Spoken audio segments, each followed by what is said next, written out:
Okay, welcome to science academy. मेरा नाम विजय हुआ और आज मैं आप लोगों का मैट्रिक्स का 7th लेक्चर लेने वाला हूँ। तो बेसिकली हम लोग अभी तक जितने लेक्चर्स कर चुके हैं उसके अंदर हम लोग मल्टीप्लिकेशन तक सीख चुके थे और उसके प्रॉपर्टीज को कर चुके थे। आज का हम लोग का टॉपिक है transpose of A matrix. Clear है? उस पर हम लोग कुछ क्वेश्चन करेंगे, उसके प्रॉपर्टी को करेंगे। तो चलिए स्टार्ट करते हैं हम लोग। तो सबसे पहले समझते हैं कि ट्रांसपोज ऑफ ए मैट्रिक्स होता क्या है। तो जैसे सपोज कीजिए कोई मैट्रिक्स है, मान लेते कोई मैट्रिक्स दिया हुआ आपका 1 2 3 2 1 3। ओके, अब आपको इसका ट्रांसपोज करना है। तो ट्रांसपोज मतलब होता है क्या है? तो ट्रांसपोज मतलब रो को आप कॉलम में ट्रांसफर कर दीजिए और कॉलम को रो में। जैसे ही आप रो को कॉलम बना दीजिएगा तो ऑटोमेटिकली जो कॉलम है आपका वो आपका रो बन जाएगा। मतलब सिंपल है, ये जो आपका रो है, इस रो को, ये आपका अभी हॉरिजॉन्टल है, आप इसको वर्टिकल में डाल दीजिए। मतलब कौन डाटा है 1 2 3, तो आप 1 2 3 को वर्टिकल में लिख दीजिए। ओके, फिर आपका दूसरा जो रो है उसको आप वर्टिकल में रखिएगा, तो आपका ये 2 1 3। तो ये कहलाएगा आपका ट्रांसपोज ऑफ द मैट्रिक्स। तो किसका ट्रांसपोज? तो ए का ट्रांसपोज। तो ए के ट्रांसपोज को हम लोग लिखते कैसे हैं ना, आइदर ए डैश और A to the power T, either A dash और A to the power T, इससे हम लोग लिखते हैं। तो ट्रांसपोज ऑफ ए मैट्रिक्स हो क्या गया? तो ट्रांसपोज ऑफ ए मैट्रिक्स, किसी भी मैट्रिक्स का ट्रांसपोज क्या कहलाता है ना, उसके रो को कॉलम में ट्रांसफर कर देना और ऑटोमेटिकली क्या हो जाएगा, कॉलम आपका रो में ट्रांसफर हो जाएगा। तो ऐसे मैट्रिक्स को हम लोग बोलते हैं ट्रांसपोज ऑफ ए मैट्रिक्स। इसको डिनोट कैसे करते हैं? तो ए टू द पावर डैश और A to the power T, इसके थ्रू हम लोग इसको रिप्रेजेंट करते हैं। तो चलिए इसका डेफिनेशन को लिख लिया जाए। ओके, तो आपका डेफिनेशन क्या है? Transpose of A matrix is obtain by changing it's rose into column और कॉलम इनटू रो। जैसे हम लोग क्या करें, इसके रो को कॉलम में बदल दे या फिर कॉलम को हम लोग किस में बदल दे, रो पे बदल दे, तो ये आपका क्या कहलाएगा, ट्रांसपोज ऑफ ए मैट्रिक्स। अब इसको डिनोट कैसे करते हैं? That it is denoted by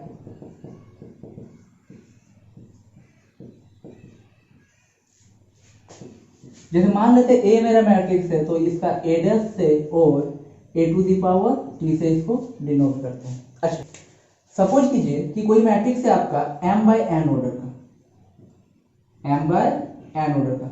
अगर उसके हम लोग ट्रांसपोज को निकालेंगे तो ट्रांसपोज का ऑर्डर क्या बनेगा? तो देखिए हम लोग देखे थे जितने नंबर ऑफ रो थे वो रो किस में चला जा रहे थे, कॉलम में। अब कॉलम क्या बन जा रहे थे, रो। मतलब सिंपल इसके जो भी ऑर्डर है, ऑर्डर को हम लोग फ्लिप कर देंगे, ये आपका ऑर्डर क्या हो जाएगा, ए टू द पावर ट्रांसपोज का, तो n बाय m का। क्लियर है? अब आते हैं हम लोग इसकी कुछ प्रॉपर्टीज पर। तो नंबर 1 प्रॉपर्टीज है,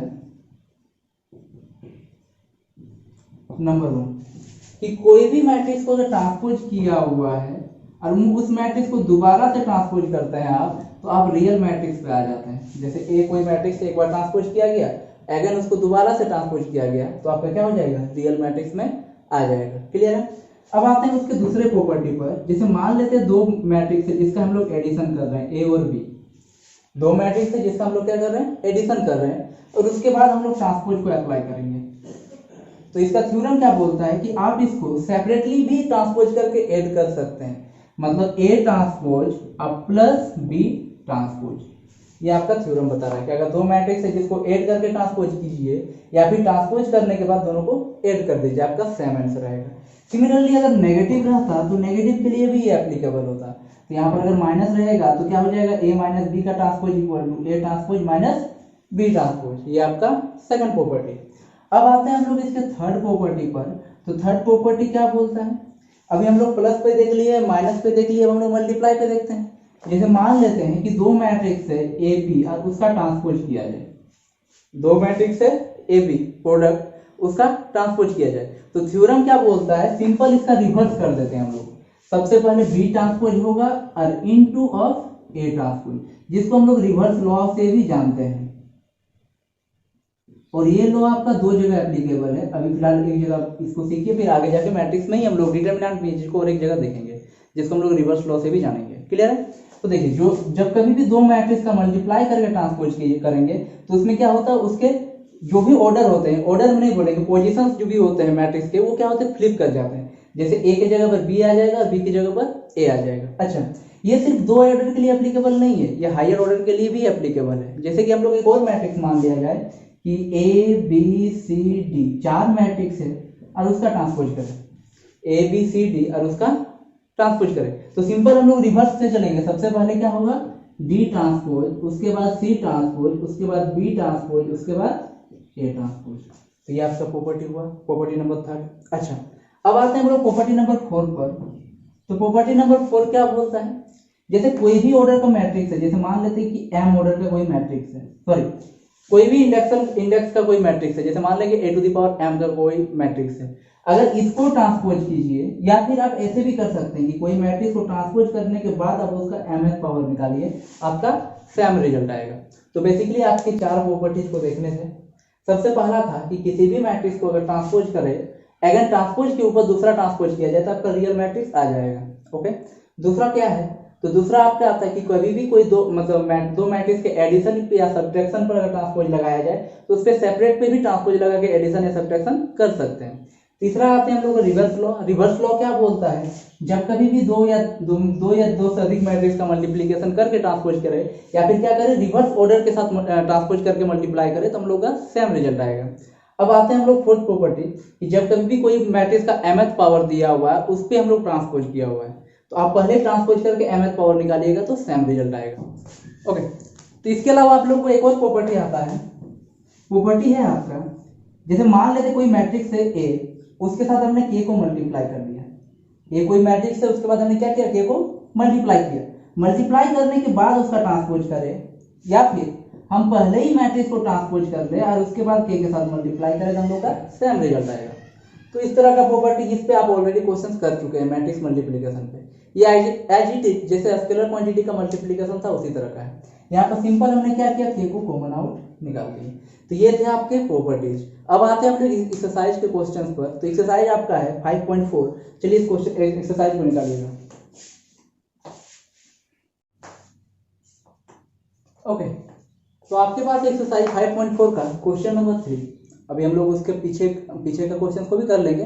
फिलहाल क्वेश्चन नंबर 3 को देख लेते हैं। अगर इस क्वेश्चन को कर लेंगे तो बाकी क्वेश्चन इजीली हो जाएगा। चलिए, बोलता है कि लेट ए बी द कोई मैट्रिक्स दिया हुआ है एंड बी कोई मैट्रिक्स दिया हुआ है। आपको बोला find A transpose and B transpose. तो ए ट्रांसपोज मतलब रो को कॉलम बना दीजिए, बी ट्रांसपोज मतलब बी के रो को कॉलम बना दीजिए। क्लियर है।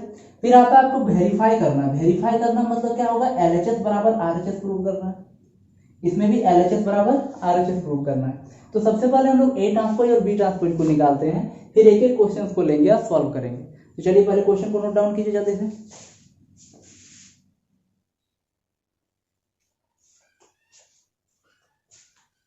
ओके, तो आपको क्या बोला है ना, ए ट्रांसपोज। तो ए ट्रांसपोज मतलब क्या करेंगे, ए के रो को उठा के हम लोग कॉलम बना देंगे। तो देखिए रो में मेरा एलिमेंट क्या है, 1 -1 और 0।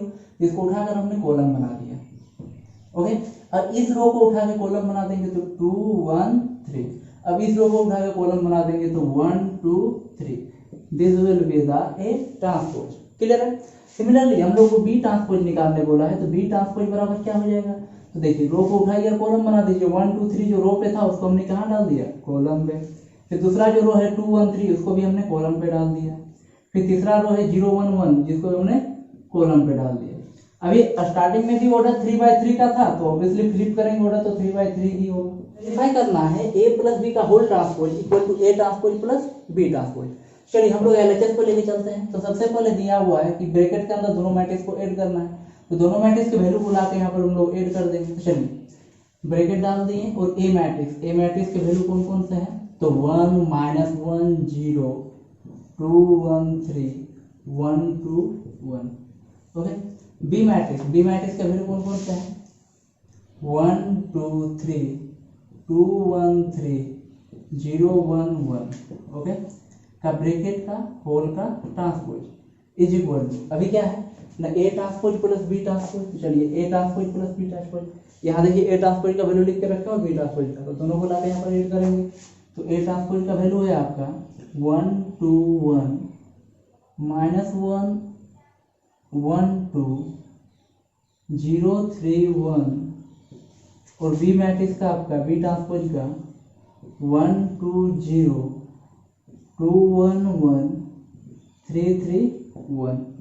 ओके, इन दोनों मैट्रिक्स को आपको LHS और RHS को इक्वेट करके दिखाना है। चलिए पहले हम लोग ऐड करते हैं दोनों मैट्रिक्स को। तो दोनों मैट्रिक्स को जैसे ही ऐड कीजिएगा तो करस्पॉन्डिंग एलिमेंट्स ऐड होंगे। तो करस्पॉन्डिंग एलिमेंट है क्या, तो 1 + 1 2 -1 + 2 1 0 + 3 3 2 + 2 4 1 + 1 2, 3 + 3 6, और ये आपका 1 + 0 1, 2 + 1 3, 1 + 1 2 का ट्रांसपोज।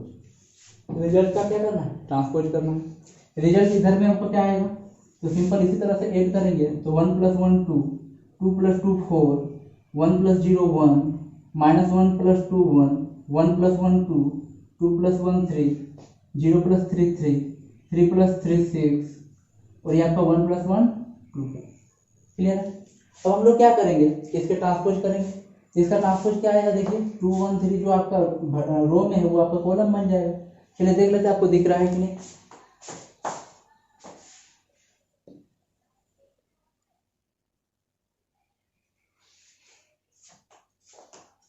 ओके, अब हम लोग क्या करेंगे, इसके रो को कॉलम बना देंगे, ट्रांसपोज कर देंगे। तो सिंपल आपका आ गया 2 1 3 जो कॉलम था वो रो था वो कॉलम बन गया आपका। ये आपका 4 2 6 कॉलम बन गया, ये 1 3 2 कॉलम बन गया। ओके, आरएचएस में देख लिया जाए 2 4 1 1 2 3 3 6 2 which is equal to hence proof. दोनों तरफ आपका इक्वल आ गया, हैंड्स प्रूफ। क्लियर है, ये था आपका पहला टाइप। अब हम लोग दूसरे टाइप पर आएंगे। चलिए इसको नोट डाउन कीजिए, जल्दी से।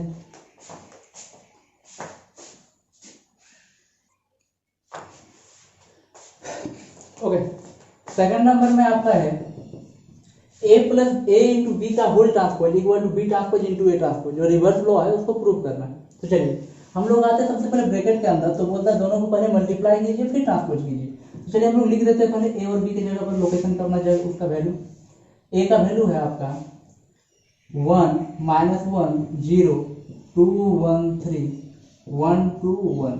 ओके, b का जो वैल्यू है आपका 1 2 3 2 1 3 0 1 1 मैट्रिक्स क्लोज, और ये आपका उसका होल ट्रांसपोज। ओके, अब आप लोग इधर आते हैं आरएचएस में, तो बोलता है बी ट्रांसपोज × ए ट्रांसपोज होता है। पहले बी ट्रांसपोज का वैल्यू फिर हम लोग लिखेंगे ए ट्रांसपोज का वैल्यू। तो बी ट्रांसपोज का वैल्यू कितना है 1 2 0 2 1 1 3 3 1, और उसी के साथ आपका ए ट्रांसपोज जिसका वैल्यू है आपका 1 2 1 -1 1 2 0 3 1। ओके, अब हम लोग एलएचएस आरएचएस के बराबर इक्वल करके दिखा देना है। तो सबसे पहले मल्टीप्लाई अप्लाई करेंगे, इसका रो और इसका कॉलम। तो चलिए एक ही बार हम लोग दोनों काम कर देते हैं। तो ये आपका पहले ट्रांसपोज को दिखा दे रहे हैं और इसके अंदर एक मल्टीप्लीकेशन। तो चलिए आते हैं हम लोग 1 × 1 1 -1 × 2 -2 1 -2 0 × 0 +0, तो 1 - 2 दैट इज -1। क्लियर है। सिंपली आपका इसके साथ इसको करेंगे तो 1 × 2 2 -1 × 1 -1 2 × 1 2 × -1 दैट इज 2 - 1 दैट इज 1, और 0 × 1 तो 0 आ जाएगा। सिंपल आपका क्या आ गया 2, ये आपका 1 आ गया। ओके, दूसरे के साथ देखेंगे तो 1 × 2 2, और ये -1 × 1 तो 2 - 1 सिंपल आ गया आपका 1, और 0 × 1 0 तो होता। सिंपली इसके साथ इसको मल्टीप्लाई करेंगे तो आप लोगों को मल्टीप्लीकेशन आता होगा अच्छा तरह से। ये आपका 3 और ये -3 दैट इज 0, और ये आपका 0, तो 0 + 0 + 0 दैट इज टोटल वैल्यू 0। अब आते हैं हम लोग सेकंड रो के साथ। तो सेकंड रो के साथ मल्टीप्लाई करेंगे तो 2 1 + 2 + 2 + 0, तो 2 + 2 दैट इज 4। फिर आएंगे हम लोग सेकंड रो के साथ सेकंड कॉलम का, तो 2 2 = 4 + 1 दैट इज 5 और +3 दैट इज 8। क्लियर है। फिर आएंगे हम लोग सेकंड रो के साथ थर्ड कॉलम का, तो 3 2 = 6 + 3 दैट इज 9 और +3 दैट इज 12। क्लियर। सिंपली आप सिमिलरली हम लोग थर्ड रो के साथ लेंगे तो 1 × 1 1 +4 + 0 दैट इज 5। क्लियर। फिर आएंगे इसके साथ सेकंड कॉलम को, तो 1 × 2 2, ये भी आपका 2 + 1 2 2 4 + 1 दैट इज 5। क्लियर है। सिंपली आपके इसके साथ थर्ड कॉलम का लेंगे तो 3 + 6 + 1, तो 3 + 6 + 9 9 + 1 दैट इज 10 का होल ट्रांसपोज बराबर आपको इधर दिखाना है दोनों का मल्टीप्लाई करके। ओके, तो चलिए मल्टीप्लाई करेंगे फर्स्ट रो के साथ फर्स्ट कॉलम का, तो 1 × 1 1 -2 -1 और +0 दैट इज -1। क्लियर है। फिर आएंगे फर्स्ट रो के साथ सेकंड कॉलम का, तो 1 × 2 2 प्लस 2 4 प्लस 0 4 2 प्लस 2 4 ओके। फिर आते थर्ड कॉलम के साथ, तो 1 इंटू 1 1 प्लस 4 दैट इज 5 और प्लस 0 आपका 5 आ गया। ओके ठीक। अब आते हैं हम लोग सेकंड रो के साथ फर्स्ट कॉलम का, तो 2 1 जा 2 2 माइनस 1 1 प्लस 0, तो सिंपल आपका 1 आ गया। फिर आएंगे हम लोग सेकंड कॉलम के साथ, देखिए 2 2 जा 4 प्लस 1 दैट इज 5 और प्लस 3 दैट इज 8। क्लियर है। आगे देखते हैं हम लोग थर्ड कॉलम के साथ 2 plus 2 4 plus 1 that is 5। Okay ठीक। अब देखते हैं हम लोग सेकंड थर्ड रो के साथ 3 माइनस 3 0 प्लस 0, तो सिंपल आपका 0। फिर आएंगे हम लोग सेकंड कॉलम के साथ 3 2 जा 6 प्लस 3 दैट इज 9 और 9 प्लस 3 दैट इज 12। क्लियर है। फिर आएंगे हम लोग थर्ड रो के साथ 3 प्लस 6 प्लस 3 3 प्लस 6 9 9 और प्लस 1 दैट इज 10।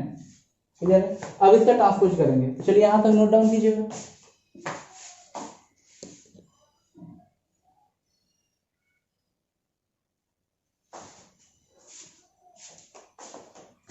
ओके अब इसका ट्रांसपोज कर दिया जाए तो सिंपल आपका हो जाएगा, ये जो रो है आपका कॉलम बन जाएगा -1 1 0 4 8 12 5 5 10। ओके आरएचएस में जो आपका मैट्रिक्स है वो आपका -1 4 5 1 8 5 0 12 एंड 10 हैंस। क्लियर। आपका एलएचएस और आरएचएस का मैट्रिक्स सेम आ गया। ओके अब हम लोग आते हैं इसके थर्ड टाइप जिसको प्रूव करना था, तो चलिए यहां तक नोट डाउन कीजिए जल्दी से।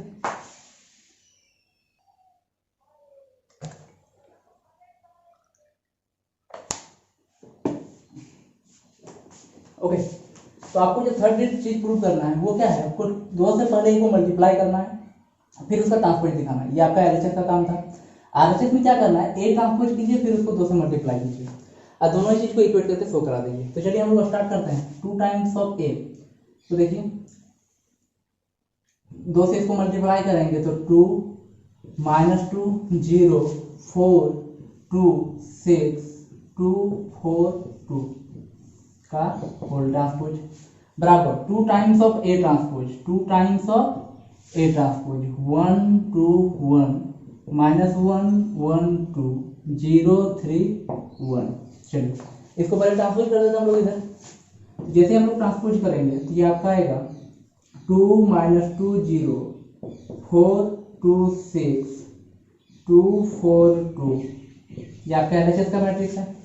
अब इसको 2 से मल्टीप्लाई कर दीजिए 2 4 2 -2 2 4 0 6 2।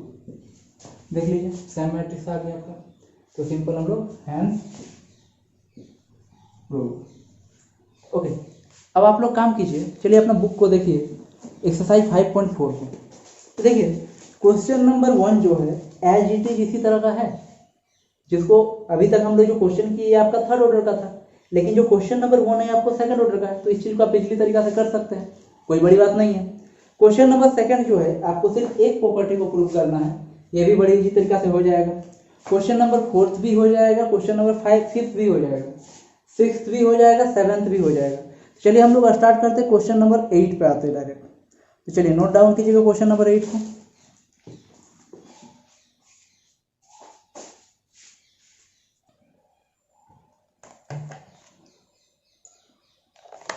तो आपके पास जो है क्वेश्चन नंबर 8 बोलता है कोई मैट्रिक्स है, आपको वेरीफाई करना है, मतलब वही एलएचएस बराबर आरएचएस करके दिखाना है। ए ट्रांसपोज इनटू ए बराबर I2 होना चाहिए।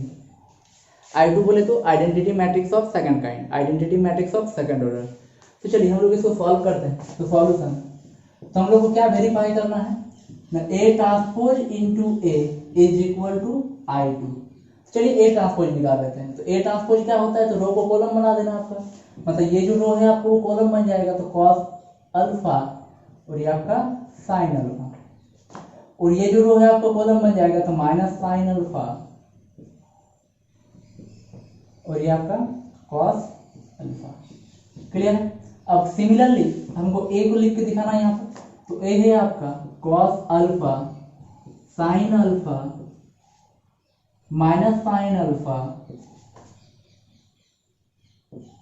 और ये आपका कॉस अल्फा। ये कितने के बराबर होना चाहिए ना, I2 होता कितना है तो 1 0 0 1। क्लियर है। अब हम लोग इस पे मल्टीप्लीकेशन अप्लाई करेंगे, तो चलिए इसको मल्टीप्लीकेशन अप्लाई कर देते हैं। तो फर्स्ट का रो और सेकंड का कॉलम उठाना होगा हमको, तो चलिए फर्स्ट का रो उठाते हैं, सेकंड का कॉलम। तो फर्स्ट एलिमेंट के साथ फर्स्ट का multiply cos alpha into cos alpha that is cos square alpha, okay, plus sign minus sine alpha into minus sine alpha. तो प्लस पहले था, फिर माइनस माइनस प्लस, तो प्लस इनटू प्लस क्या हो गया, plus sine square alpha. Clear है। अब हम लोग आते हैं नेक्स्ट फर्स्ट रो के साथ सेकंड कॉलम, तो cos alpha sign alpha, cos alpha sine alpha minus sign alpha cos alpha. Clear. Similarly हम लोग इसके साथ उठाएंगे, सेकंड रो के साथ फर्स्ट कॉलम को लेंगे, तो साइन अल्फा cos अल्फा, और ये आपका आएगा plus sine cos sine, plus minus minus हो जाएगा आपका sine alpha cos alpha. Clear. फिर आएंगे हम लोग सेकंड रो के साथ सेकंड कॉलम को, तो आपका sine square alpha plus cos square alpha, okay. RHS में क्या था आपका 1 0 0 1। अब ध्यान से देखिएगा, ये टर्म एक दूसरे को कैंसिल आउट कर देगा पूरा का पूरा, क्योंकि प्लस cos साइन अल्फा और माइनस cos साइन अल्फा ये आपका खत्म कर देगा। सिमिलरली इसका और इसका टर्म आपको दोनों को कैंसिल आउट कर देगा, तो यहाँ पर भी 0 और यहाँ पर भी 0। बाकी यहाँ पर आपको अगर सीधा करके देखिएगा तो sine square alpha plus cos square alpha ये आपको क्या रिप्रेजेंट कर रहा है 1 को, ये आपका 0, ये आपका 0, ये आपका 1, ये आपका LHS बराबर RHS प्रूफ हो गया, हेंस प्रूफ। क्लियर।